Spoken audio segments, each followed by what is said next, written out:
guerre en Iran, Israël et les États-Unis pris au piège d'un conflit asymétrique 15 jours de bombardements massifs israélo-américains, ayant provoqué de lourdes pertes pour le régime iranien et le Hezbollah libanais, n'ont pas mis fin aux ripostes. Libanais, n'ont pas mis fin aux ripostes sur Israël et les pays du Golfe, laissant entrevoir une guerre longue.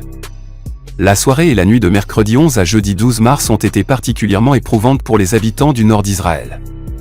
Le Hezbollah a lancé plus de 200 roquettes en quelques heures sur la Galilée et la région d'Haïfa, alors que, depuis le début de cette nouvelle confrontation, le 1er mars, les tirs de la milice chiite libanaise en direction de l'État hébreu plafonnaient à une de ces attaques est important. D'autant que, au cours de la même soirée, l'Iran a envoyé 3 vagues de missiles dans la même direction, dans une démonstration ostentatoire de coordination avec son protégé libanais. L'intensité de ces tirs et les alertes en cascade déclenchées ont privé de sommeil des dizaines de milliers d'Israéliens, obligés de se précipiter dans les abris.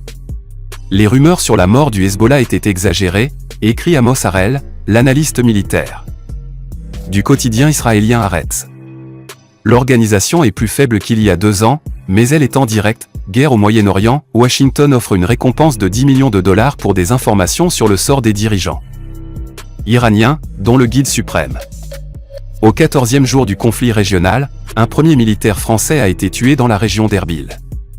D'importantes explosions ont par ailleurs retenti ce vendredi 13 mars à Téhéran, au moment où se tenait un rassemblement dans le cadre de la journée de soutien aux Palestiniens, organisée tous les ans en Iran.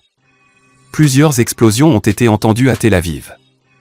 Les États-Unis vont frapper l'Iran très fort au cours de la prochaine semaine, a affirmé Donald Trump dans un entretien diffusé vendredi à la radio Fox News.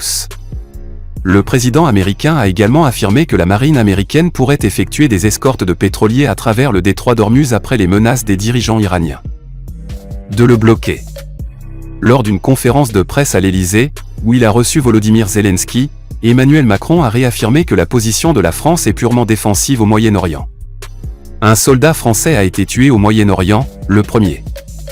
Depuis le début du conflit, dans la nuit de jeudi à vendredi. Il a été la cible d'une attaque dans la région d'Erbil, au Kurdistan irakien. Sans la revendiquer, un groupe pro-iranien a dit vouloir cibler les intérêts français dans la région. L'armée israélienne a affirmé avoir frappé vendredi matin le pont de Zrarieh qui enjambe le Litani dans le sud du Liban, affirmant qu'il était utilisé par des militants du Hezbollah pour se déplacer entre le nord et le sud du pays. L'armée n'a fourni aucune preuve à l'appui de cette affirmation. Reuters estime que c'est la première fois qu'Israël reconnaît avoir attaqué une infrastructure civile au Liban. En parallèle, des avions de guerre israéliens ont largué des tracts au-dessus de Beyrouth, menaçant d'infliger au Liban des dégâts similaires à la dévastation causée par l'armée à Gaza pendant sa guerre de 2 ans contre le Hamas. Une grande partie du territoire palestinien a été réduit en ruines. Et la quasi-totalité de sa population a été déplacée. Un autre tract appelait les Libanais à désarmer le Hezbollah. Il comportait 2 codes QR renvoyant vers des liens sur WhatsApp et Facebook, accompagnés d'un message invitant les Libanais à prendre contact s'ils souhaitent voir un véritable changement dans leur pays. D'après les dernières données du ministère libanais de la Santé, les frappes israéliennes ont tué plus de 100 enfants au Liban au total, 773 personnes ont été tuées. Annuel de soutien à la cause palestinienne.